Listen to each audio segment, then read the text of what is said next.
The Miami Dolphins have found their next general manager, and it is Jon-Eric Sullivan, the former VP of player personnel with the Green Bay Packers. I am Nick Roloff. This is Dolphins Today by Chat Sports. We told you all week long this is going to be a quick process, and we were going to have a GM by Friday night. Some people said I was a little bit crazy thinking it would have went that quickly, because how nuts is it that the offseason ended, or the offseason began on Monday? I mean, the Dolphins played a football game 5 days ago, and we have a new GM today.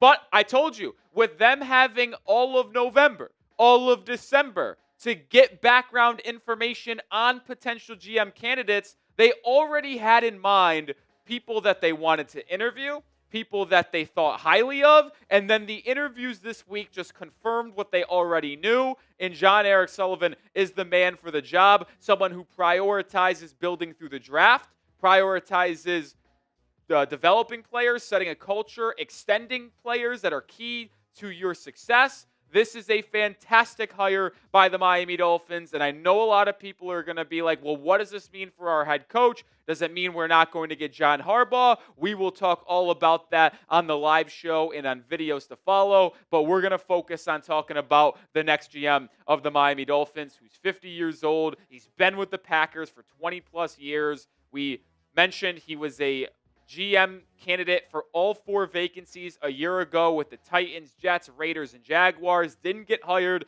and now in this cycle with the Dolphins and Falcons job being open, the Dolphins acted much more quickly than the Atlanta Falcons, which gave them first rights on all GM candidates. Didn't have to worry about them being interested in Atlanta's job. Miami gets their guy, and it's Jon-Eric Sullivan. Shout out to everybody in the building hanging out with us. What is your one-word reaction to the hire of Jon-Eric Sullivan? Let me know your thoughts. Appreciate everybody as we welcome in producer Coop with us once again. And everyone give a round of applause for producer Coop today as well. He was not scheduled to work today, but he just loves you guys so much he wanted to come in and talk some Jon-Eric Sullivan Dolphins football. Had to come in and talk some Dolphins with the people. And I think my one-word reaction to this is solid. I think this is a solid hire by the Dolphins. And when you just look at the most successful organizations in the NFL, the Green Bay Packers, the San Francisco 49ers, the Philadelphia Eagles, it feels like a lot of the GMs and GM candidates in the league are coming from that sort of tree. So I think this is a good thing to pluck from the best organizations, and hopefully Jon-Eric Sullivan can bring some of that culture from the Packers over to the Dolphins and instill some winning principles in this team. Yeah, I'm really excited about it. We put out our video reaction first about 30 minutes ago, I would say, and I broke him down more in depthly. We'll get into that and more on today's show, but it just feels like the Dolphins are finally making smart and sound decisions, Coop. Does it not? Like, I said it after they fired Mike McDaniel. I don't know what video it was. Maybe it was on, honestly, Wednesday night, too. I can't remember. I lose track of days with all of the news that have come out this week for sure. But I said that for the first time in a long time, Coop. I feel like the Dolphins are making really sound, smart decisions, and I'm optimistic about the future. I would not have complained if Josh Williams or Chad Alexander ultimately got hired by the Miami Dolphins to be the next GM. I would have absolutely been furious if it was Champ Kelly. No disrespect to Mr. Kelly, but I just didn't want to hire him. And even though he hasn't been with the Dolphins organization for long, it would have been an outside hire. I just think the outlooks and the optics of promoting your interim GM as the next guy would not have been that great. But Jon-Eric Sullivan, coming from the Packers, an organization that has had sustained success for what, Coop? 50 years? They're never bad. They're quite literally never bad. They might not have the most Super Bowls in NFL history, but you can absolutely say without a question that they are a top 5 franchise in NFL history. I think I'm very safe in saying that. And that is all because of their philosophy of building through the draft, doing your due diligence with your draft picks, guys that fit your culture, fit your locker room, developing them, extending them, and keeping the status quo the status quo. And I think Jon-Eric Sullivan will ultimately do that for Miami, which is something that the Dolphins have not had in a really long time, if ever, to be honest. Like, you can talk about the golden days where Miami won a couple Super Bowls in the 1900s, but man, oh man, I just can't tell you how much excitement I have for the future. Am I going to tell you that 2026 is going to be better than 2025? I am going to stay consistent in telling you that no, next season is probably going to be worse than 2025. And I will guarantee you, unless it's an absolute dumpster fire, Coop, I will not call for Eric Sullivan or the new head coach to be fired, even if we go 4-13 next year. I won't do it, Coop. It would have to be Gerard Mayo levels of Clip it. like, yeah, you can clip it. You can clip it. But I would agree though. Unless it's like Gerard Mayo level, like of saying comments that make no sense to the media, dysfunctional, and having clearly poor game managerial skills, I'll guarantee you this. There's no world where I call for Jon-Eric Sullivan's head a year from now. Head coach, there are ways where that ultimately happens, but I doubt it. Especially if there's a Mike Vrabel type that comes available. You never know. But yeah, I just think this is a safe and good hire by Stephen Ross and the Dolphins GM search committee, because I do think he's going to bring a different perspective that Chris Grier had not brought for the last 10 years. And look, Grier was a Dolphin for 25 years, right? Yeah, he was with our organization in the early 2000s. So they're bringing someone from outside the organization who can look at things from a different perspective than what they've had before and try to build this thing the right way. And they need building because there are a lot of holes on this roster, and it's not going to be an instant rebuild. I hope everyone is aware of that. They're not going to go Liam Cohen. They're not going to go, from 4 wins to 12 wins, from 7 wins to 13 wins. It's just not going to happen.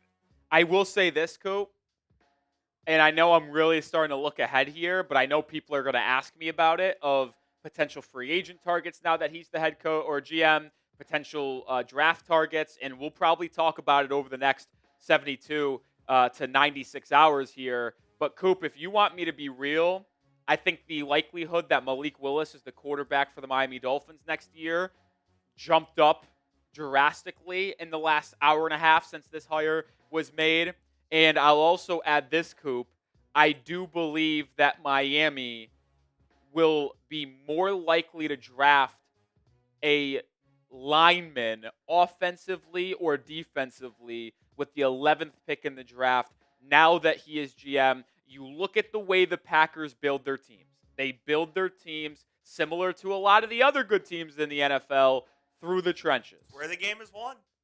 Do the Packers not consistently have one of the best offensive lines in football? When was the last time you looked at the Green Bay Packers and said, that is a bottom half offensive line in football?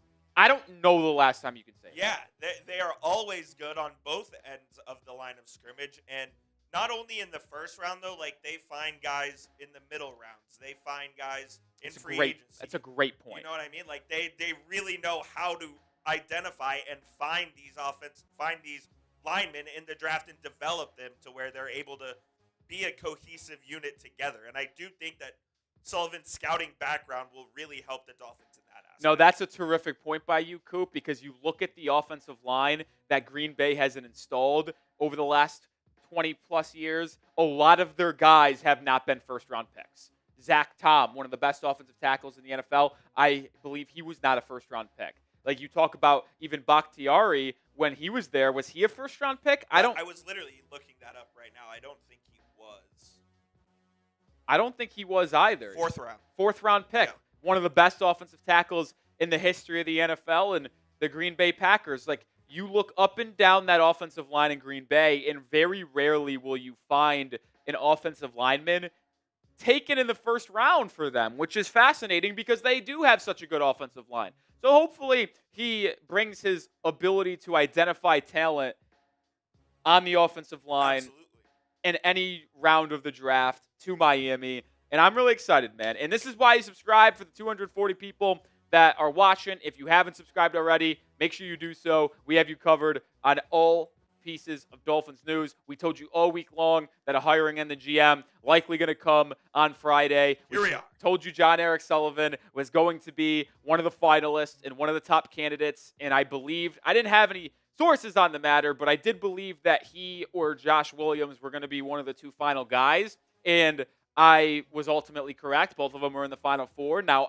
you don't know how it shook out between Jon-Eric Sullivan, Josh Williams, Chad Alexander, and Champ Kelly, and who was number 2 in the process. But we did tell you Jon-Eric Sullivan was going to be the last, one of the final 2 candidates, and that ultimately was the case. Before we move on to Sullivan and what the coaching search might look like, do we think Champ Kelly is staying with the organization? That's going to be an interesting discussion.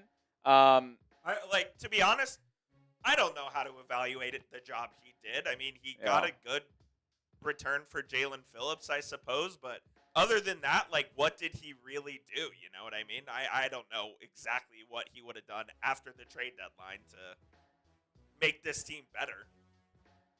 Yeah, no, I completely agree. It's maybe make a couple weird signings and free agency off practice squads that ultimately provided dividends. But man, I feel like I'm going to be a broken record in saying this, guys, so I apologize. But the more that you just talk about him, I really do feel more glee. How about that word, Coop? Good one. About Miami moving forward. There's room for optimism, for sure. Is there going to be splash signings in free agency? No, there is not. Are there going to be good, sound, smart decisions, though? I think so, man. I don't expect to compete next year, but I think we're going to start heading in the right direction. I could not be more excited about it. It does feel like that things are finally turning for this franchise. You talk about just the level of incompetence that they operated with over the last couple of years at minimum, and it'll be refreshing to have a guy like Jon-Eric Sullivan who hopefully brings us in the right direction here. And it's not an easy task ahead of him. He's got to figure out exactly what he wants to do with Tua, whether it's a pre-June 1st or post-June 1st cut. He's got to figure out the head coach. He's got to figure out what to do with the limited cap space they're going to have. And that includes potentially making some hard decisions on some veterans. I think Tyreek Hill's 100% gone. We know that. No question. But then you're talking about a Bradley Chubb, an Alec Ingold, who, say what you will, I mean, he's a team captain. He's a respected leader in the room. So he does have some tough decisions ahead to make, and we'll see how it unfolds over the next couple of months here. Yeah, and obviously the next question a lot of people are going to ask about is who is going to be the next head coach of the Miami Dolphins. That search will begin next week. Can guarantee that. Now, you might see over the weekend, Coop, the Dolphins start to request some interviews. I wouldn't be shocked if it started today. Maybe. Certainly possible. Miami, it's interesting because when you have coordinators that you want to interview, remember, if they are on a team that is in the playoffs, you are not allowed to interview them unless they are on a bye or they are out of the playoffs. So let's flash the top potential NFL head coach candidates. Talked about them quite a bit. Miami is only allowed to interview 2 of these guys. If you view these guys as the top 8, there's only 2 of them you can interview. Kevin Stefanski and John Harbaugh. Because the other 6 are in the playoffs. And you have to wait until they get eliminated unless you're on a bye. So sure, did you miss out on Vance Joseph and Clint Kubiak? Both those teams had byes in the playoffs and were able to interview this week. Yes, you did. But those 2 aren't going to hold up your search process. And I do believe that we worked very quickly in terms of finding the next GM of the Miami Dolphins. That will not be the case with the head coach search. This will take multiple weeks, if not 3 weeks, Coop. This next week, Miami will interview people. I would be betting against the chances of Miami finding their head coach next week. Would it shock you if the clock was February before the calendar was? No, yeah. If we're in February, it wouldn't. Because think about this: if a coach like Vance Joseph makes it to the AFC Championship game, that's 2 weeks from now.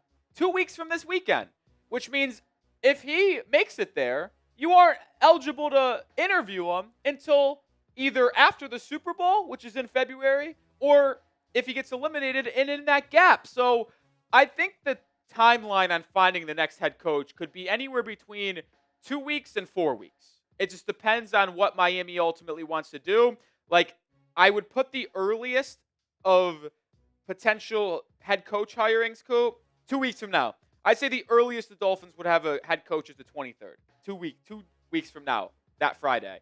The latest I'd say is probably the 13th of February, which is 5 weeks from now. Because what's the Super Bowl this year? The 8th? That's Sunday? Yeah, it's the 8th.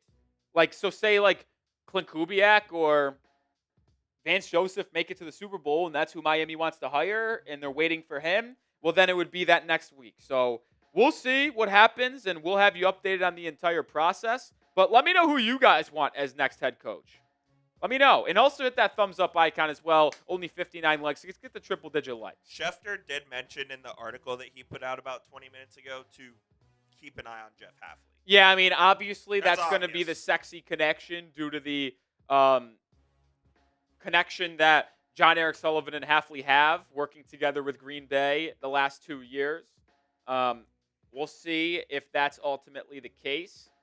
But there's a lot of connections that he has. I didn't realize that his dad was Jon-Eric Sullivan's dad, Jerry Sullivan, was a longtime NFL and college coach, more than 40 years in football.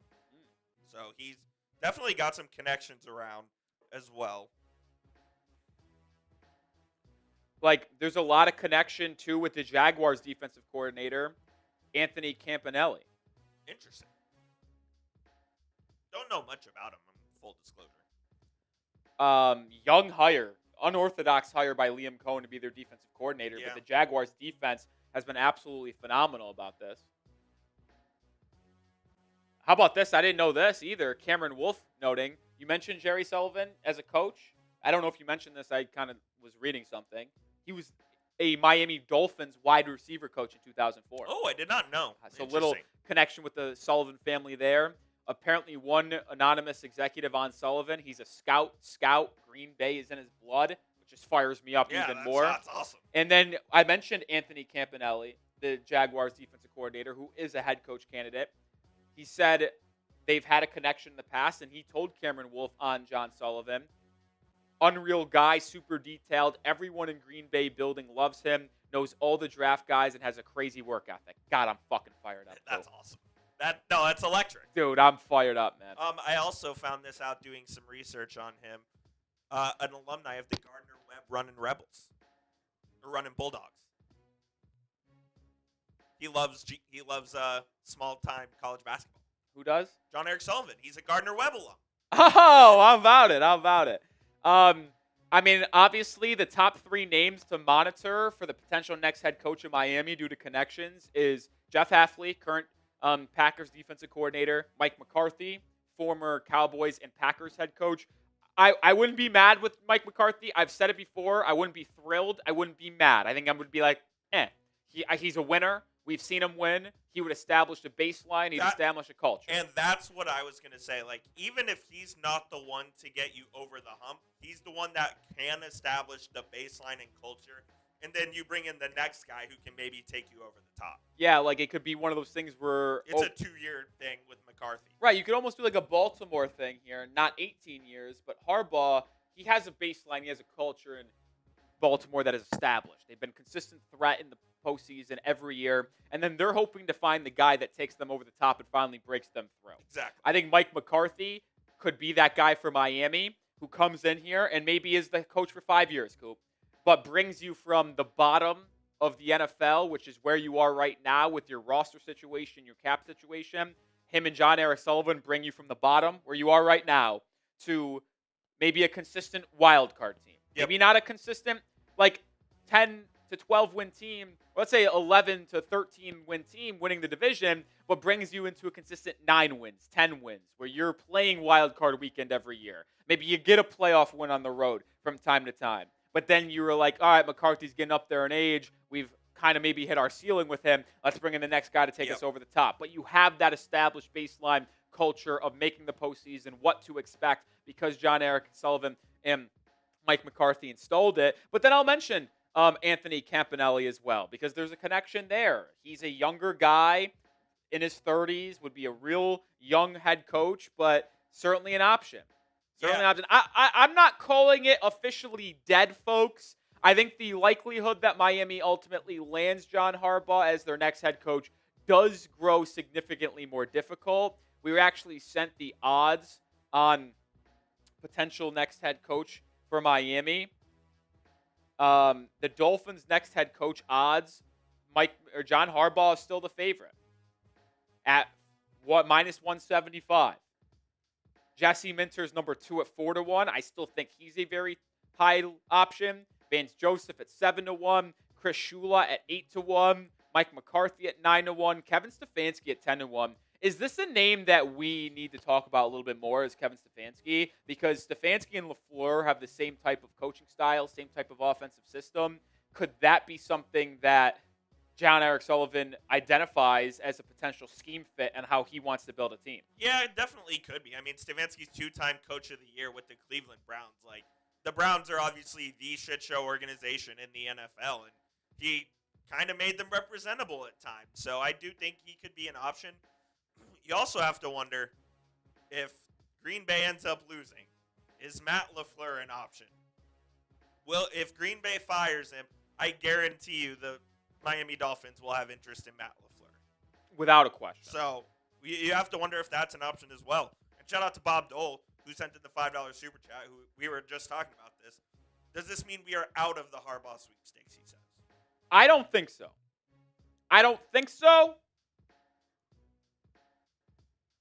But I think we won't get him. And what do you make of the reports from Jeff Darlington and others who say there's been no contact?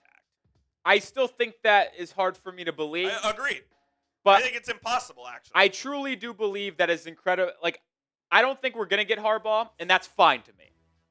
Was Harbaugh my number one guy, Bob, and others out there watching? Yes, it was. We've said that the entire time. If the Dolphins hire Chad Alexander as their next GM, yeah, I do believe that it was likely Harbaugh was going to be your next head coach. But I think Miami made the right decision. I think they hired the right GM. We talked about it all week long. We labeled Jon-Eric Sullivan as the number one candidate that we wanted because the way that he builds his team. And if you just want to cycle through these quotes here and let the people read them, Coop, as I just talk about other things. But this is a guy that Miami should be excited about. He builds the team that he wants the right way. And if this means you don't get John Harbaugh because you went with him, I'm fine with that. John Harbaugh's a heck of a coach, guys. He's 63 years old, though.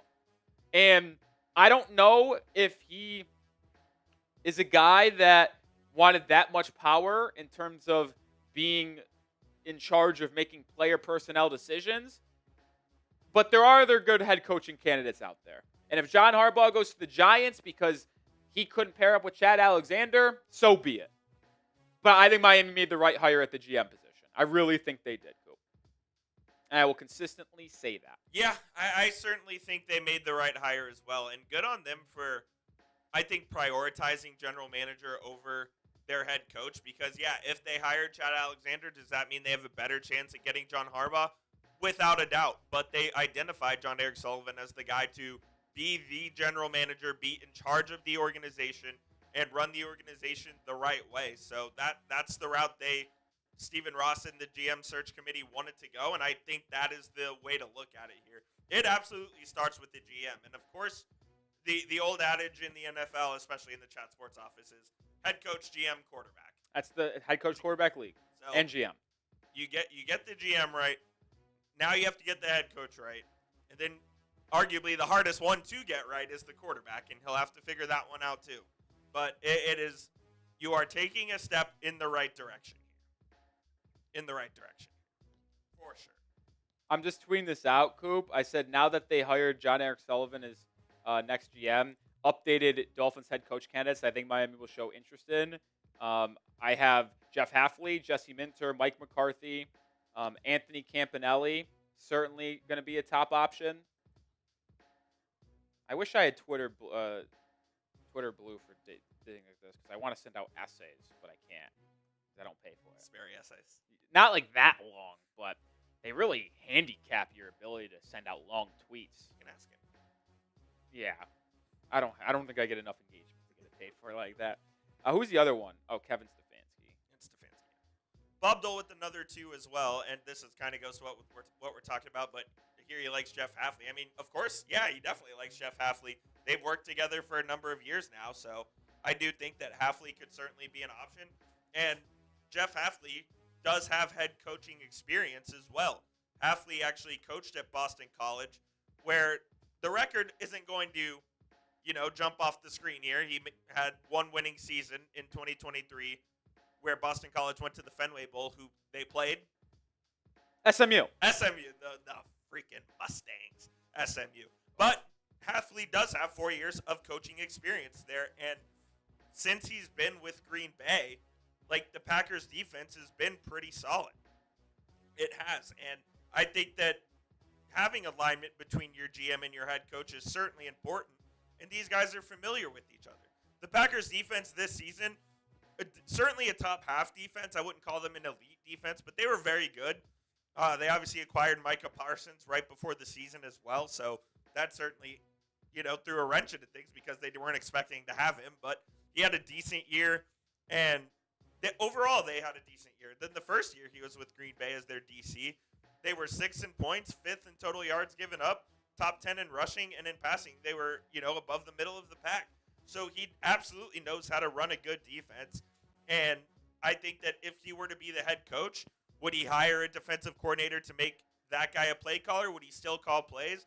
I personally prefer a head coach who is a CEO and isn't calling plays, just because I feel like there's just too many examples of head coaches that do call plays on their side of the ball, and they don't give enough attention to the other side of the ball. So I would prefer a CEO-type head coach. But if you're wanting to bring in a guy with a very solid defensive background, I do think Jeff Hafley would be a very solid option for you. Yeah, I'm really fired up, man. I'm sorry to keep on saying this, but I am, and I think you guys should be as well. I just tweeted it out. That's why Coop took over. Thank you, Mr. Coop, for explaining why Hafley's an intriguing option. But now that Jon-Eric Sullivan is the GM of the Dolphins, this is my updated list of potential head coach candidates. And there will be more. Miami will interview a ton of people, but I would be very confident that in the top 6 of potential guys out there, Jeff Hafley, Jesse Minter, Mike McCarthy, Anthony Campanelli, Kevin Stefanski, and Matt LaFleur. I like it. Are we rooting for a Packers loss? Yes. I think we are too. Matt LaFleur, I think, would be at the top of my list. I think he's at the top. Oh my God! If Matt LaFleur became, are you kidding me? If Matt LaFleur became available, grenade bag, Absolutely. dude, grenade bag. Bro. I would do anything in my power to get him as my next head coach if he became available. Now, is he too Mike McDaniel like? No, because he's actually taken teams to the playoffs. He's been in. And now you can question his ability to not get the job done and make a Super Bowl, but he's been to an NFC Championship game. He's won the division multiple times. He knows what it takes to win in cold weather games and environments. And yeah, he hasn't gotten to the mountaintop yet, folks, but Matt LaFleur is a really good freaking head coach. I would be all in on Matt LaFleur being a Dolphins head coach. That'd be sick. Now, you do wonder if, you don't wonder. I think this Dolphins offense next year has very little chance to be very good. I mean, if LaFleur's head coach, you never know. LaFleur and Willis. I mean, Malik Willis looked competent. I know. Against the Ravens and the Bears. Would LaFleur let Quinn Ewers sling the rock? I mean, there would have to be an evaluation, period, without a question. I don't think you can just hand it over to anyone, but I think even Mike said that he wouldn't. Yeah, he would. Mike McDaniel said, because he's still expected to be back, he said expect the QB competition in 2026. And we said that. Quinn Ewers showed enough to deserve a QB competition. He didn't show enough to be guaranteed the starting spot next year. And he didn't show little enough to be thought of as a backup. He deserved a shot to be the starter next year. He's going to get that, I think, regardless of who the head coach is. But David Crabtree with the 10. Shout out to you, David. I would like Vance Joseph and Robert Salah. I think they would draft good for the next 2 years. Crabtree, I wouldn't be upset with Robert Salah or Vance Joseph. I don't think Miami will go that way with Jon-Eric Sullivan as the next GM in Miami. I think they're going to go much more in the where he has connections, Jeff Havley, McCarthy, Campanelli, LaFleur, if he gets fired. I mean, guys, if I'll be honest, we should all be Bears fans on Saturday night. Absolutely. All be Bears fans, because if we see the Packers lose, there is a chance that LaFleur gets canned. Now, Miami will have to certainly pay a pretty penny to get Matt LaFleur, because he will actually, in my opinion, Coop, if he gets fired, rise above John Harbaugh in terms of head coach candidates. I think he would be the number one guy without a doubt. Even though Harbaugh won Coach of the Year in 2019, he is a Super Bowl champion. You can't say that about any of the other candidates out there. Coop, LaFleur, due to his youth, how consistent the Packers have been with their offense and winning, he would be the top candidate out there, and you hope Miami would be able to land him if he got fired. But you would have to pay him, I'm not kidding, $12, $15 million a year. You might have to make him the highest paid coach in the NFL. It'd be a very lucrative contract. The highest paid coach in the NFL is making like 20. Dude, Andy Reid's making $20 million. How crazy is that? I didn't realize he's making. No, he's making an insane amount of money. But also with the Packers, like, their whole dynamic is really weird because they don't have an owner. Like, they have chairman, they have whatever, the board. But I wonder if Brian Gutekunst would pull the trigger on the Matt LaFleur firing after a loss against the Bears. And we know that, I mean, that's a heated rivalry. Like, an interdivision playoff game could be the straw that breaks the camel's back. Never know. Never know. Yeah, wouldn't surprise me. I just got to think, next head coach odds for Miami after the hiring of Jon-Eric Sullivan, John Harbaugh is the favorite. Kevin Stefanski is number 2, with Robert Saleh being number 3. Hafley's number 5 on the odds list. Not that the odds actually mean anything, but not that the odds mean anything. A couple other super chats, Larry Love. I like Larry Love. That's a good name, Larry. What grade would you give Stephen Ross with his handling of the offseason so far? Should I be overreactionary, Coop, or what? So, to this point in time, A+. I agree. The offseason's 5 days old. A+. Coop, do we have the graphic? Perfect offseason? Oh, we do. Listen, this video never went out because news ultimately banged it, and I couldn't put it out because there was old news in the video. But on Monday afternoon, we went live, first day of the offseason on Monday. We filmed 3 videos. We filmed a couple videos that went out in GM candidates. We filmed GM rumors, and we filmed a video that I labeled Nick Roloff, Miami Dolphins, perfect offseason plan for the Miami Dolphins. This is not scripted. This is what I thought the best possible outcome for Miami was. What is step number 1 and step number 2, Coop? Bang! Bang! My first 2 steps in my perfect offseason plan was to hire Jon-Eric Sullivan as GM and fire Mike McDaniel. Now, they did fire Mike McDaniel before hiring Jon-Eric Sullivan. I thought it was going to be the other way around. They did step 2 as step 1 and step 1 as step 2. But my first 2 steps in having the perfect offseason for the Miami Dolphins was what has happened so far. Mike McDaniel, gone. Jon-Eric Sullivan, hired. I mean, I couldn't be more ecstatic. Now, if it ends up not going well, I was wrong. But in terms of what I thought was best and the current moment, January of 2026, Stephen Ross has done. I can't say a negative thing about Stephen Ross right now.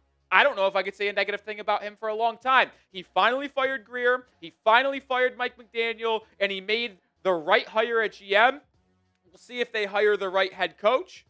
But all we can say is, to the current moment, January 9th, 2026, when you ask me, Larry Love, how would I grade this offseason by Stephen Ross so far?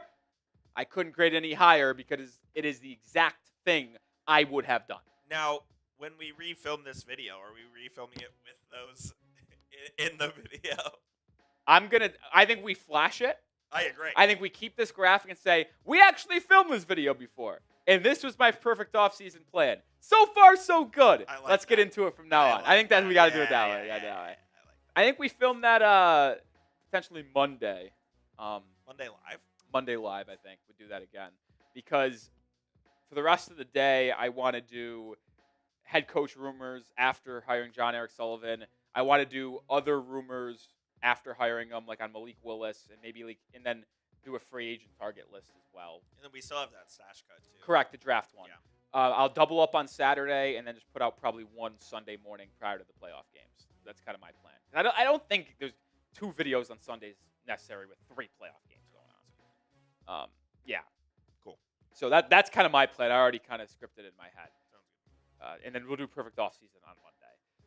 Wasim Khan, please do root for the Bears. Wasim, like I said, I'm rooting for the Bears. Listen, Wasim, there's a lot of Bears supporters in the Rolly camp. And I want to see you guys be successful. Now, I do laugh at times when the Bears lose because Harrison's crash outs. Oh, they're hilarious. They're hilarious, so I kind of do like seeing those come to fruition. Sorry, Wasim. But for this case, in this weekend, Wasim, I will root for Chicago because if they beat Matt LaFleur, there's a chance he's fired, and there's a chance he's the next head coach of the Miami Dolphins. So I will root for Chicago without a question, Wasim Khan, on Saturday night. I'll be a Bear on Saturday night. I see a comment in the chat that says, do we think they'll actually cut Tua? I do. They have to. I do. There's no other option. Here's the thing. If they kept Tua, and imagine there's an actual QB competition and Tua loses, are you taking a $54 million backup? No. Well, now we've seen the Atlanta Falcons do it. We have. But that would be a disaster, dude. You don't need that black cloud in your locker room. And sure, you can wait and cut him until after, but like I'm of the belief when it comes to Tua, and I know some people are going to think differently, and we'll see what Jon-Eric Sullivan ultimately chooses to do, but I think I would rather just cut him now, take the historic $99 million in dead cap coup, and then what it does, though, is it creates $127 million in cap space in 2027 where you will have a top 10 pick. You'll have all of that cap space where you can completely overhaul the roster. Sure, there's an option to cut to a post-June 1st as well, which lowers the dead cap hit by $32 million in 2026, which gives you some opportunities to make signings. So maybe Miami cuts him post-June 1st, and with those $32 million in savings coup, they sign Malik Willis to be their quarterback next year. Maybe that is what Miami does. But I wouldn't mind cutting him now because look at the savings in 2027. If you cut him pre-June 1st, yes, you lose all of that cap space this year, but you just bite the bullet, say, yeah, we're not going to be good this year in 2026, but we're going to reload in 2027 with $127 million in cap space because you saved an extra $53 million in comparison to only saving about $21 million if you cut him post-June 1st. And if you wait a full year and cut him next year because he was your backup this season, it would be the same amount of savings, but you would just not have as much dead cap in 2026, which is fine, I suppose. It's just all about what you want to ultimately do. Yeah, it's all about what Jon-Eric Sullivan and what Brandon Shore, who is like in charge of the Dolphins salary cap, really believe the best move is going forward. I'll be honest, I don't think it's a matter of whether he's going to get cut or not. He is going to get cut. It's a matter of whether you choose the option on the left or the option on the right of your screen right now. And, like you said, either have both pros and cons. You can just eat it all next year and know that you're going frankly stink, and then you save a bunch in 26, or you can save the $13 million this season and maybe sign a Malik Willis to be your bridge quarterback, sign somebody else, and then the savings will trickle down into 27 and 28. So there certainly are options with Tua, but he will be cut, and he will not be a member of this team. I think that much is clear. Yeah, how about this, guys? I mean, does this – I'll ask you, Coop, because you haven't seen it yet. I'm going to read you this. Barry Jackson just tweeted this out. FYI, Jon-Eric Sullivan, the new GM of the Dolphins, goes by J.E. or Sully. Oh, that's electric. He goes, I don't like introducing myself as John Eric because I see people tilt their head. Is this your first and middle name? Is this your whole first or last name? So Jon-Eric Sullivan likes to go by J.E. or Sully. We'll call him Sully. I think Sully's going to be the way we go about this. And I was going to ask you does that improve his stock or lower his stock, or do you not care? Sully's a good nickname. Yeah, Sully as GM. Hold on, I got to find. Let me know. Do you guys like the idea of him being Sully instead of Jon-Eric Sullivan? I don't hate Jon-Eric Sullivan. That name has aura to me. It's an interesting hyphenated first name. You don't see that very often. You really only see that in the French culture. So I wonder if he's got some French blood. That's pretty funny, though, that Barry tweeted that. Is he doing an introductory presser today? Likely not today. Maybe in the next 3 days. I hope they do it like on Monday or Tuesday. Go live for it. I don't know. But if they did it over weekend, talk about a bad news dump.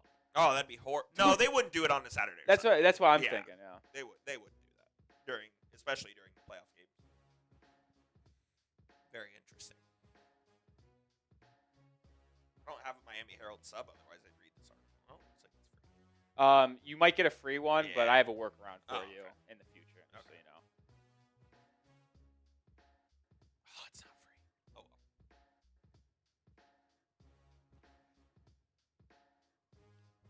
well. I'm tweeting this out. I quote tweeted that, says, "The GOAT is my GM. I can't believe my life," with a picture of Sully from Pixar. We got Sully as our. Oh, it's electric. We got Sully. Oh no! Look. Everything about this move screams that the Dolphins and Stephen Ross are serious about trying to get this thing turned around, and that's all you can really ask for, right? You gotta get this on the show. I will. I'll send the link to TV if you want to get it up there quickly. And it's just a picture of Sully from Pixar, but that's our GM. Baby. No, that's electric. Oh my goodness. What a fun time, man. I'm fired up, man. I am fired up. Dude, that's hilarious. By the way, I was on Indiana to win today. I think I'm taking Oregon plus 3.5. I said it's going to be a field goal game. I think so. I also think, Coop, how about for the Miami Hurricane fans out there? Congratulations to you guys. Natty. I'm not a home game.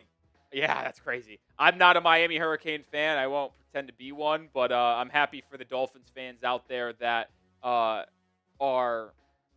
experiencing a lot of happiness. Think about this, Coop. In the last 48 hours, Miami Hurricane and Miami Dolphins fans have seen a complete overhaul inside the Dolphins, new head coach on the horizon, new GM hired, and a berth to the national championship. Crazy. Miami football fans could not have had a better last 48 hours.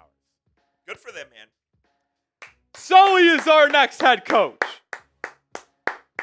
Or GM. Not head coach. Sully's our next GM. How about it? I'm fired up, man. I'm excited. Oh. What a time. From where this team was last offseason to where they are now, like, just as far as the optimistic nature of the franchise is, it feels like night and day, to be honest.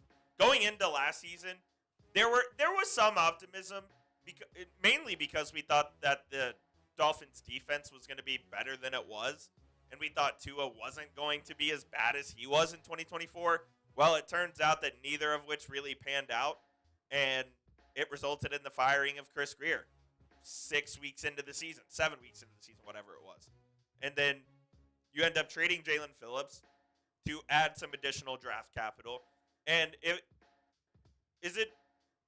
Weaver gets hired as a head coach, the Dolphins would get draft compensation?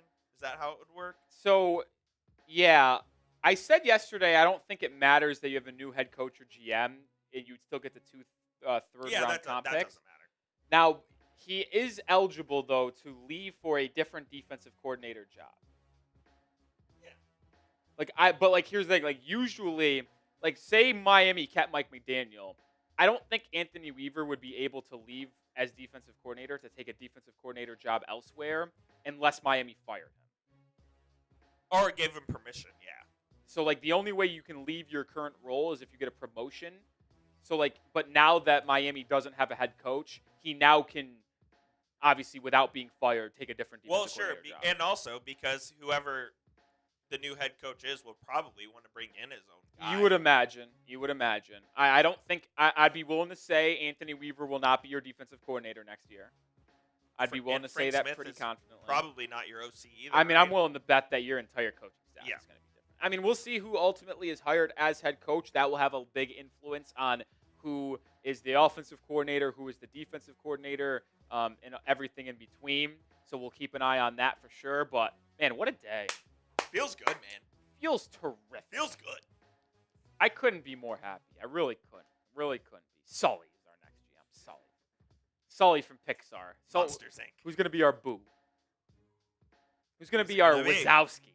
You're Wazowski. Wazowski. You kind of look like Wazowski. I have 2 eyes, though. That's Well, true. The 4. glasses, I think, are the 4. one that the glasses. Because Wazowski kind of wears, even though he doesn't wear glasses, he looks at me like a glasses guy. You think so? Yeah. I can see that. Wazowski rocks glasses for sure. He's got the monocle. Monsters Inc. Sick. Great movies. Did they make another one? I don't remember. I believe they did, and it was not. Oh, Very it was good. like the school one, Yeah. Monsters U, right? Yeah. They didn't make it like a sequel to the original though, which is a good thing. You want to make a prequel, fine. Don't make a sequel to one of the best animated movies. of all Don't do time. it. Yeah. Jay Squared said Sully is the new 9. Hey, if you want to be negative, go ahead, but we got Sully. 9. Hey man, they got KD, but we got You Jaden got McDaniel. Jaden McDaniel. Hey, That's all you it got is. Howie Roseman. I got Sully. That's awesome. That quote by Anthony Edwards, if you know what I'm referring to, is one of the all-timers. I mean, he's a quote machine. Yeah, he is. He's fucking awesome. I love that guy, man. I love that guy. Hey, listen, we're not gonna plan to do a mailbag or anything like that, but I do want to stay live a little bit longer. If you guys have any questions about head coach candidates, Sullivan as a GM, Miami's next steps in free agency or the draft, use hashtag Dolphins in the live chat and ask a question or super chat, and we'll get you guys on the show and answer questions. I can't guarantee we're going to be live for like another hour, probably like another 30 minutes maybe. But if you want us to keep it going, I don't want to just kind of rehash the same points here. I want to answer some questions from the people in the building.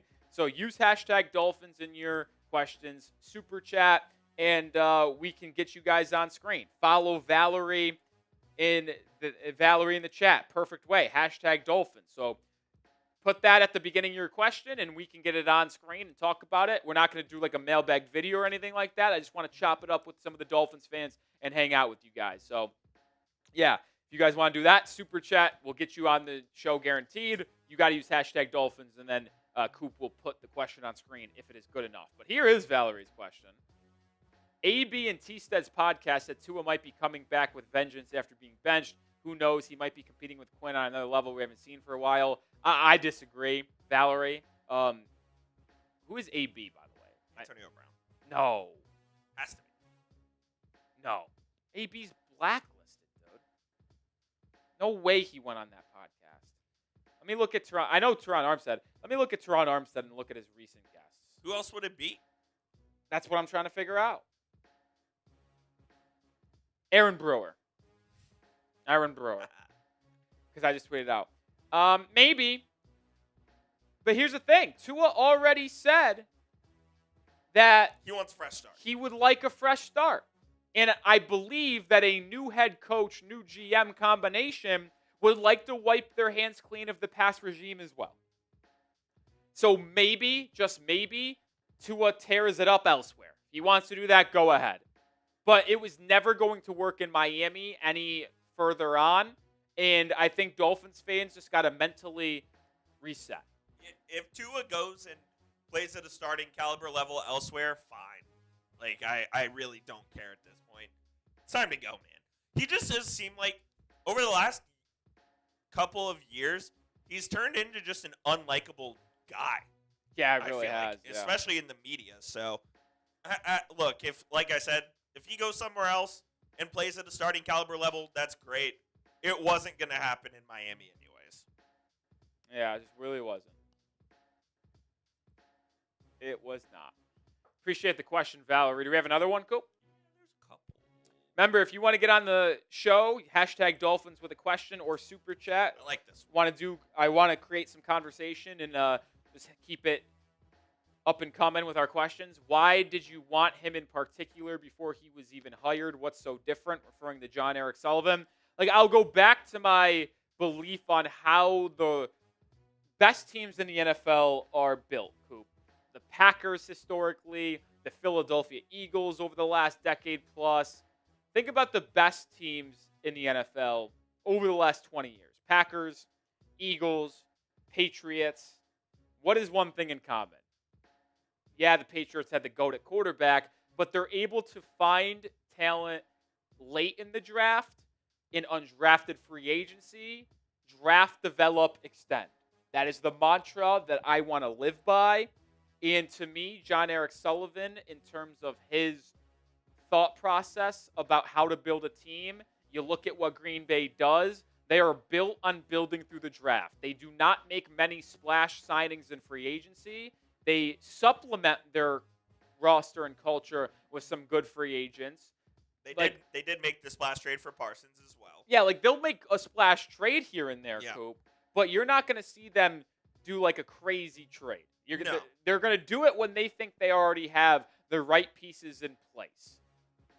And you get the right pieces in place by succeeding in the draft, which is what Green Bay has done. They have consistently found good players in the third, fourth round. Think about Devontae Adams. They drafted him out of Vanderbilt in round 2. He wasn't a first-round wide receiver. He's one of the best out there. Some of the best offensive linemen that they've had. Zach Tom, fourth rounder. David Bakhtiari, fourth rounder. Some of their other elite offensive linemen. And that's kind of, I think, the theme that you have to work with here is alignment between the GM, between the head coach, between the scouting department. All of the entities within the team have to work together. And that's what the Packers, the Eagles, the 49ers, the Patriots, more recently, that's what they all do so well, is they all work in sync. And that's what you have to try to get this organization in sync with each other. Yeah. And I do think that Sully, our guy, will begin that process here immediately. Yeah, feeling very good about the hire here. Piss Missile with a question. Shout out Piss Missile. He was with us on our live show yesterday. Sent a $5 super chat. Why do people not want Salah? He seems like a no-brainer to me. I don't think he actually gets hired now that we have Jon-Eric Sullivan. I just don't think the connection is there, but you never know. I've said that I like Robert Salah a lot. I don't know if he gets hired. I think a lot of people don't like him because he was the Jets head coach and didn't have a lot of success there. If you want the truth, that is what I believe, is that most people see him and remember him as the Jets head coach for 3+ years, where the Jets never had success. And they don't want to hire someone that was the head coach of a rival in the division. A lot of people hate the New York Jets more than life itself. Brian Aycock. Where you at, Aycock? But yeah, like I truly do think that is why. I think he's a tremendous football coach, and the reasons why it didn't work in New York weren't his fault. It was more of the front office making poor decisions in the draft, drafting Zach Wilson. That didn't ultimately work out. Bringing in Aaron Rodgers. Right. So to me, I think that was more the reason why it didn't work out with Robert Salah. He's been a tremendous defensive coordinator for San Francisco before being hired as the Jets head coach, and this year, in his first year back as DC. So I would be fine with Robert Salah. Do I expect that to happen at this point after hiring Jon-Eric Sullivan? I do not, but I do believe he is a good candidate, and I assume Miami will at least interview him. Yeah, I think they'll interview as well. I think they're going to cast a pretty wide net as far as their coaching search goes. It wouldn't shock me if it was a wider net than they casted for GM. What, they ended up interviewing 8 general manager candidates, including Champ Kelly? Yeah, 8. The 8 were Champ Kelly, Jon-Eric Sullivan, who obviously got the job, Josh Williams from 49ers, R.J. Gillen from the 49ers, Eric Ahmed from the 49ers. They also did Chad Alexander from the Chargers. They did Alec Hallaby from the Eagles, and then they rounded out with John McKay, from the Rams. So it wouldn't shock me if the head coach interviews, if they got up to at least that number, if not more. I think they would be at least at double digits. Yeah, that's kind of was my thing. I had to get minimum 10 candidates to interview. So I bet Solid gets at minimum an interview with the Dolphins. A head coach search will definitely be more widespread than a GM pool. Because, to me, there's way more head coaching candidates out there than there are GM candidates. Yep. And for the people out there, I can't believe people were saying this, the Dolphins situation is so bad with Tua, potentially McDaniel still being here going into the process. Obviously, he's gone now. The lack of cap space. Why would any GM want that job? You know how hard it is to get a general manager position in the NFL? Well, there's 32 There's of them. 32, and people could say the same thing as head coaches, but there's a lot more volatility with coaches than front office members. Absolutely. Like, for example, look at the Giants. Joe Shane's been the GM there for a long time, and he's survived multiple head coaching changes. And he shouldn't have, to be Correct. fair, yeah. Like, the GM position is such a hard job to get and earn, and there's a usual much longer runway for that position. Like, look, think of, for example, and I'll use this point and then we'll move on. There are 8 head coaching spots open right now, and there could be more depending on results this weekend with Philadelphia, Green Bay, and Buffalo. But in the GM world, you will, I think, at most see 4 in a year. Oh, yeah. Like, absolutely. last year, there were 4 vacancies. That is a lot. There's 2 here. 2 now. Now there's just 1 1 with Atlanta. So, like, it is so hard to get that GM spot because you just don't see a lot of changes in front offices often unless it's really bad. Well, and also, Which is why I think if you get offered a GM role, you're likely going to take it no matter how bad it is. and with a lot of those teams as well, like if their GM leaves, they'll just promote from within. Like, it wouldn't shock me. I know Howie Roseman's relatively young, but let's say Howie Roseman was to retire next year. They probably just end up promoting an Alec Hallaby to GM, right? Like, so Exactly. it's even more difficult to find an external general manager candidate. So, I mean, look at it. Chris Greer got 10 seasons, for God's sakes. And he made the playoffs 3 times and lost all 3 times. Like, you have a longer runway as a GM. I don't know why, but you just do. And you would think Stephen Ross understands this is going to be a little bit of a longer rebuild because of where Miami is at in their cap situation and their roster construction. So there will be, I would give Jon-Eric Sullivan, no matter how bad he could be, minimum 4 years. Oh, absolutely. Because you're gonna get 2 years as a rebuild because of where you are, and then you have the 2 years to see your plan to come to fruition. And it would have to be the worst plan of all time for him to be fired 4 years from now. But that's like the baseline. Like, he will be your GM for, I think, at bare minimum 4 years. I would agree. I see some, like, Limetree and Mark P are such negative people. Like, why are you guys being so negative? Why can't you be excited about a new regime coming into Miami? Limetree was saying, when it comes to Green Bay Packers, was there ever a head coach the reason Green Bay was successful? You say no. You're telling me you don't think Green Bay has been successful over the last 5 years because of Matt LaFleur? I think you're crazy. They lost Aaron Rodgers and brought in Jordan Love, and they haven't even missed a beat. They've still been right there in the playoffs almost every single year outside of years they've had injuries. And then Mark P saying Chad Alexander says no thanks to the Dolphins job. Buddy, Dolphins said no to him. Like, that's just the truth. That's a fact. They almost didn't even interview him. He was the last person in the interview pool. They didn't even know if they wanted to interview him. I think they only interviewed him because of his connection with John Harbaugh. So I got information for you, and I could tell you with this 1,000% confidence. Miami said no to Chad Alexander. John Soto, Nick, are you some kind of fortune teller? Listen, they let a white boy got hot. Let a white boy get hot. They let a white boy get hot. We nailed the timeline. We nailed who the GM was going to be. We'll see if we nail the coach. See if we can nail head coach. Listen, sometimes you just got to read between the lines. And I read between the lines. Yeah, you did. Yeah, I did. Yeah, you did. AJ with the 2 as well. Is Malik Willis going to be Miami's next QB? Certainly the chances rise drastically. Absolutely. I wouldn't give him more than a multi-year deal. Now, you would only give him 1 year deal? Correct. I'd give him 2. Really? Yeah, I think I would. What if he's horrible and you're stuck with him for another year at $12, $13 million? Then you'll draft your QB. But then you have a guy making $12, $13 million. Yeah, horrible. That's not a big deal though, because let's say he does suck and he's your backup in 2027 at $12 million a season. You draft your QB in the first round. Your QB in the first round is making what, $10 million that first year.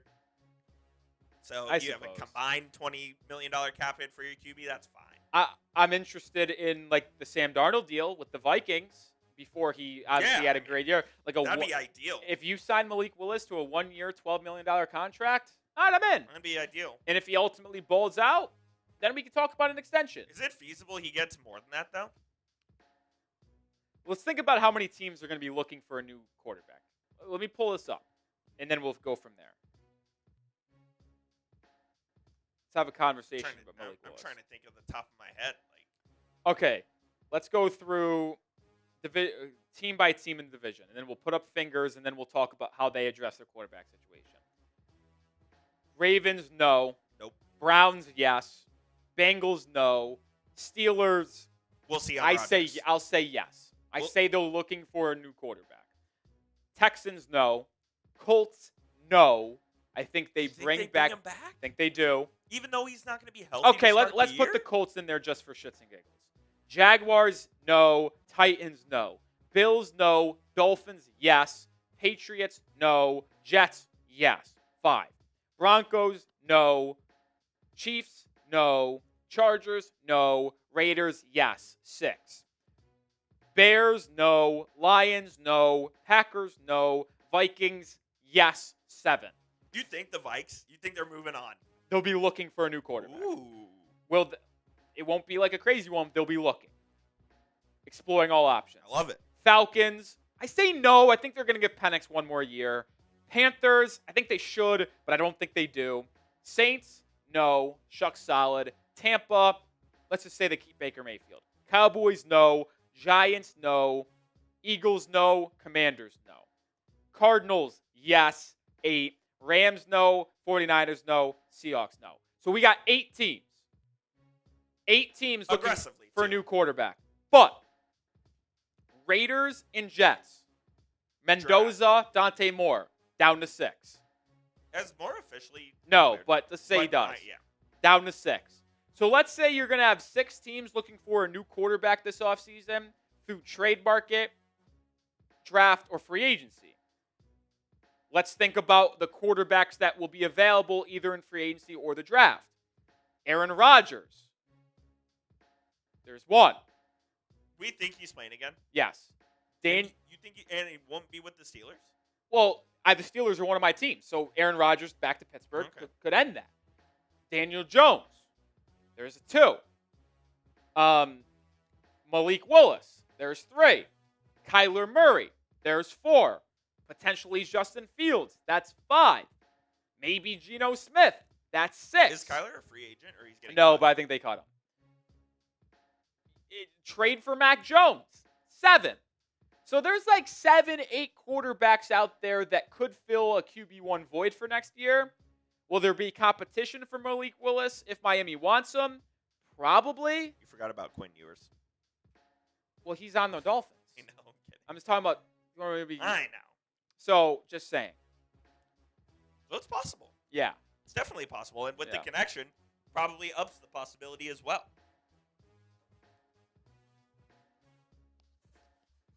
Look, at minimum, they have to bring in a bridge quarterback this season. You don't have to find your franchise guy this year. If you do, that's awesome. But you don't have to find that guy this year. I think you could find it via the draft in 27. Or maybe even free agency in 27 when you have all that cap space. Yeah. But you don't have to find that guy right now. Yeah. Let's a couple things I want to see. Let's go with Lime Tree. Lime Tree's throwing shade at me. Dude, I'm just saying, I don't know why you're getting so negative on Matt LaFleur. I think he's a good candidate for Miami. I mean, he's better than Mike McDaniel. Is that a true or false statement? Let's end there. Mark P. says, how'd you know he didn't say get no to the job? Were you in the room? Let's just say I know things. Just leave it at that. How about that? Can you just trust me at my word? Because I don't want to be mean and you say it's not cool to call out subscribers. I'll call out subscribers if they're wrong. And Mark P., you're wrong. Like, I'll just leave it at that. I don't think you can confidently say he said no to the Dolphins job. I can confidently say he did not say no to the Dolphins job. How about that? Put that in your pipe and smoke it, Mark P. We're just gonna leave it at that. I don't get pissed at fans that disagree. We're okay with disagreements here. But you can't get mad at me for calling you out and creating a conversation. Because you saying that Chad Alexander says no to the GM job, I say that I know for a fact he did not, and the Dolphins chose someone else over him, and then you're saying I'm calling you out and getting defensive. I just know what happened.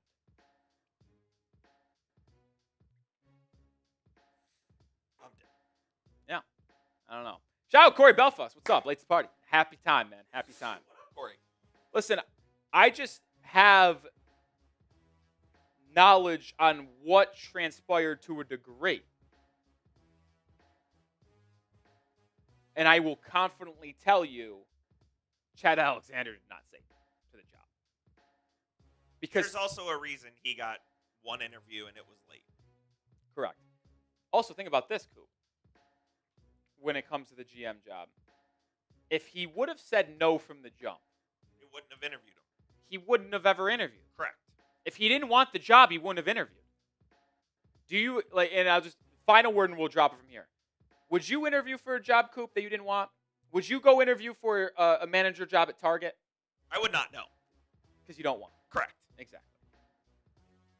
And then, so let's move on.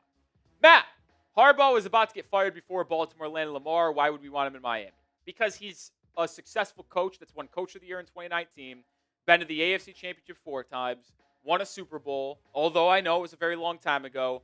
Miami is at a spot where they need to raise their baseline, raise their floor. And John Harbaugh would be able to do that. He's a great leader, and he's a respected coach around the NFL.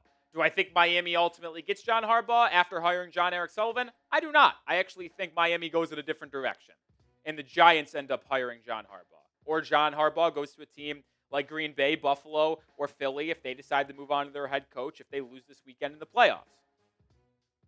I think Harbaugh is a tremendous option for Miami. Do I think the Dolphins hire him? No longer I do. $2 super chat with John and then logo to sign since we're rebooting the team again. Go back to the old logo? I don't think so. I would love to. Old logo and old uniforms, I'm in. I love the throwbacks that they wore in Week 17. I think those are the best uniforms the Dolphins have to offer. That's just me,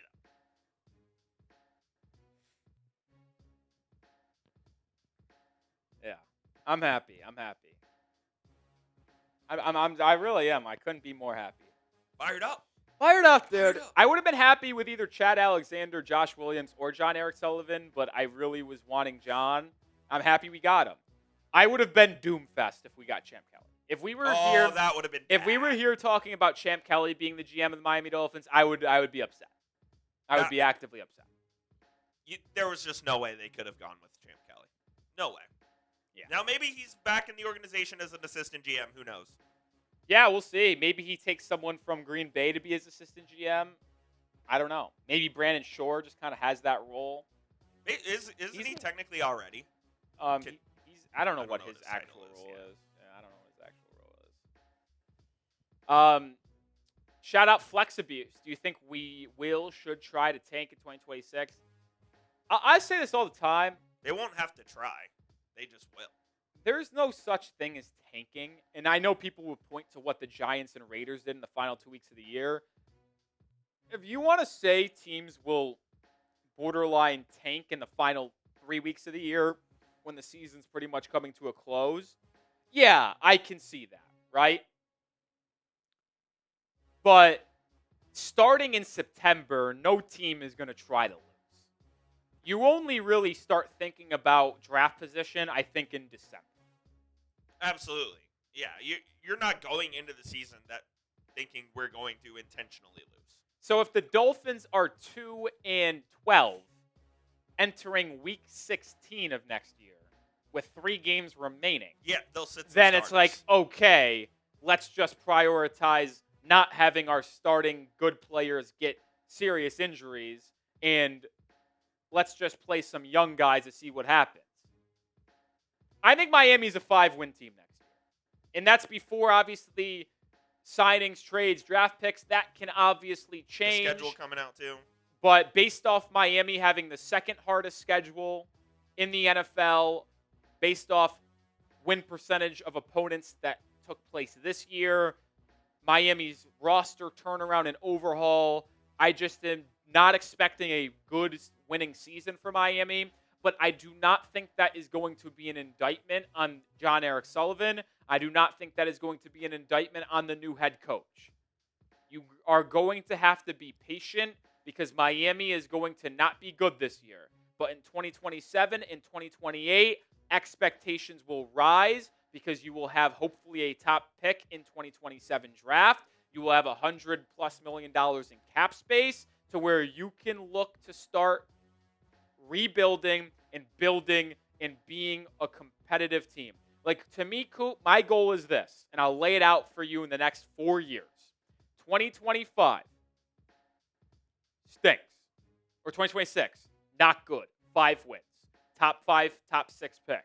2027, all right, we have cap space. We have a high draft pick. Now we are a 7, 8-win team. 2028, we take that next step forward. We're a 10, 11-win team. And then you're competing for the division, competing in the postseason from every year on beyond that. That is my ideal next 4 or 5 years for the Miami Dolphins. It's not an instant gratification plan. It is going to take time. It will not be without trials and tribulations. But hopefully by 27 or by 28, really, they're really competing for something. I think that's your goal. That's certainly your goal. Yeah. John says mix of new and old logo, retro futuristic. I don't know what that would look like. Maybe just like... Isn't that kind of what this one is already? I mean, maybe keep the white and orange like sun and then have the old Dolphins like logo with the helmet. Maybe? I don't know. Yeah. I don't hate the Dolphins logo, although I think the old one's certainly better. Yeah, I mean, the old school logo is way better in my opinion. But, like, I think the new logo's fine, too. Now, you know what would be cool?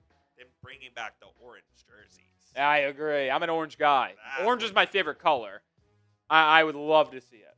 Love to see it. So you need some Longhorns gear, then. Not burnt orange, just normal orange. Corey with the 5. What's up, Corey? How you doing, my friend?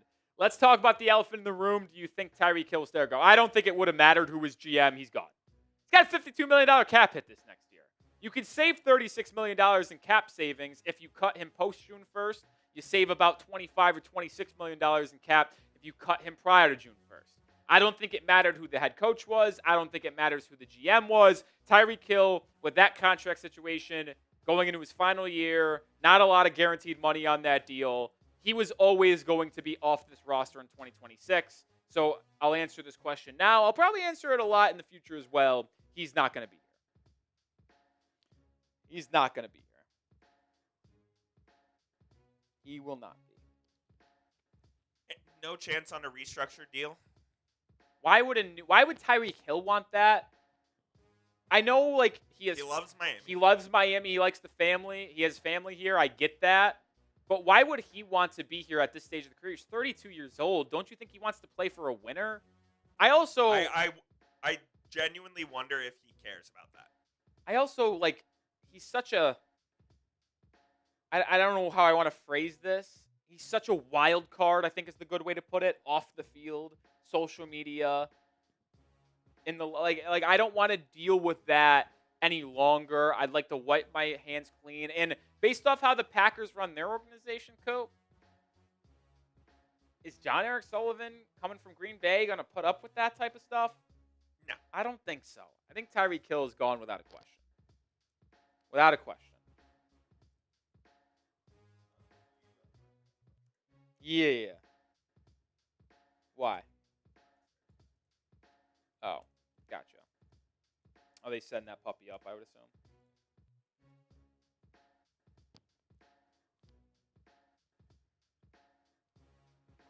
Oh. And I agree with Matt as well. Too much drama with Tyreek Hill. Yeah. One way or the other. I think it's best for both parties to cut bait. I agree. We've been live here for an hour and 15 minutes on the dot, exactly as I said that. Got just about over 200 people watching. Audience slowly dwindling here. If you want us to stay live, Super Chats will do that. Coop, let's put up a 5-minute shot clock.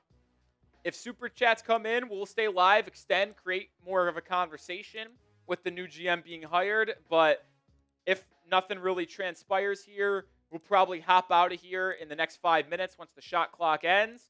And we'll let you enjoy the rest of your Friday, and we'll go back to making content for all you guys for videos that will go out in the afternoon today, on Saturday, on Sunday, almost as the fallout of the new GM, what it means for the head coaching search, what it means for potential free agent targets, rumors to follow afterwards. So a lot to talk about, and we'll have to do some research and get those videos done for you guys today for the weekend. So not going to stay live forever here, but we'll give it 4.5 minutes going forward here. If any super chats come in, we'll stay live. But if not, enjoyable Friday morning live stream.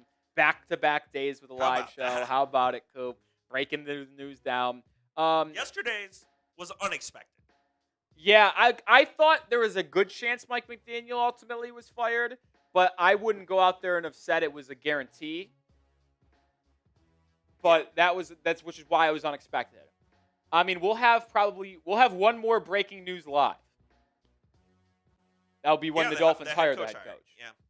I mean, we'll consistently go live every week, but the next time we go live for breaking news will be a head coach hire. I don't even think I'm just looking ahead. I don't even think we'll go live when they cut Tua. Probably no need. Because it's so expected. If they were to find a trade partner, different conversation. But if they cut him as we expected, I don't think. Intern Sam.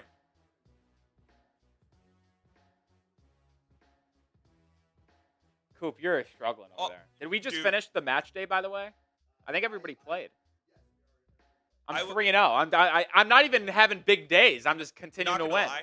After my draft this morning, I was embarrassed by my performance, so I got in the lab and I did about 4 daily drafts. Love that. So, no, I have like 19 coins. I bought coins twice. I've spent $4 on Gritty. I've got some coins, but. Whoa! Hey. We'll ban you. Whoa. We'll ban you.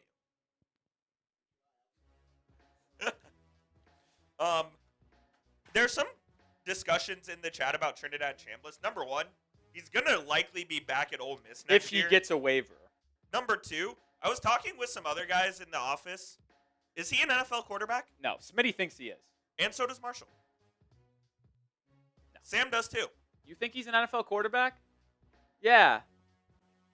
I don't know, dude. I don't see it. Here's my thing, and I think he knows it as well. Because he'd be coming out of the correct. rest. If he thought he was an NFL quarterback, he wouldn't be trying to go back to Ole Miss. Would he get drafted in the 6th or 7th round? Possibly, but I don't think he'll ever be a starter. He can sling it, but think about all the amount of quarterbacks in college football that look as good as him. For Ole Miss, I actually have no idea. I'll say this. When it comes to Trinidad, I don't think they've hired an OC yet. I think he should go in the draft because with Charlie Weiss going to LSU, there's no guarantee that you're going to have a better year at Ole Miss next year than you had this year. Your stock has probably never been higher because you've played so good on a national level. He should go. Yes, he should. And even if he does go, I still think he's getting drafted behind. A 5th-round pick. He's getting drafted behind Drew Allers. He's getting drafted behind. Really? No. You think that? Way.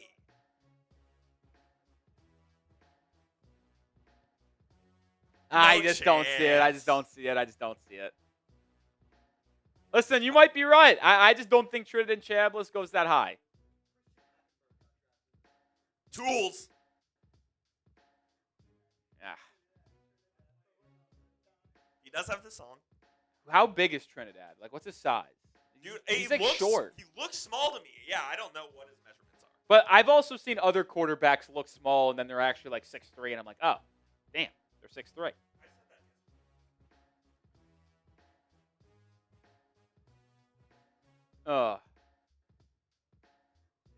You're looking at 6'1", 200. That's what he's listed. Little small. I don't know if he's 6'1". Yeah, that feels like a 6 foot in the 6.5 feet. Yeah. I'll label it 6'1", which is fine in the NFL. It is on the shorter side for sure. I just don't see him as an NFL guy.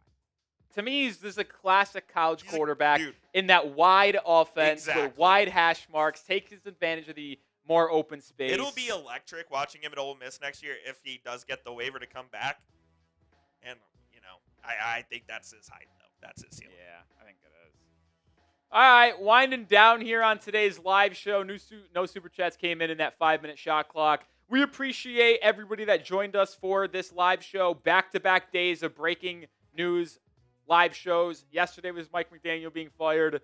Today was Jon-Eric Sullivan being hired as GM. We have our next GM. I'm very optimistic. He was my number one candidate. We said it all week long. I'm so happy that Miami followed through and went with Jon-Eric Sullivan, a.k.a. Sully. I think he will do an excellent job. We will have videos out this weekend. We'll likely be live again on Monday afternoon for a standard live show, so be on the lookout for that.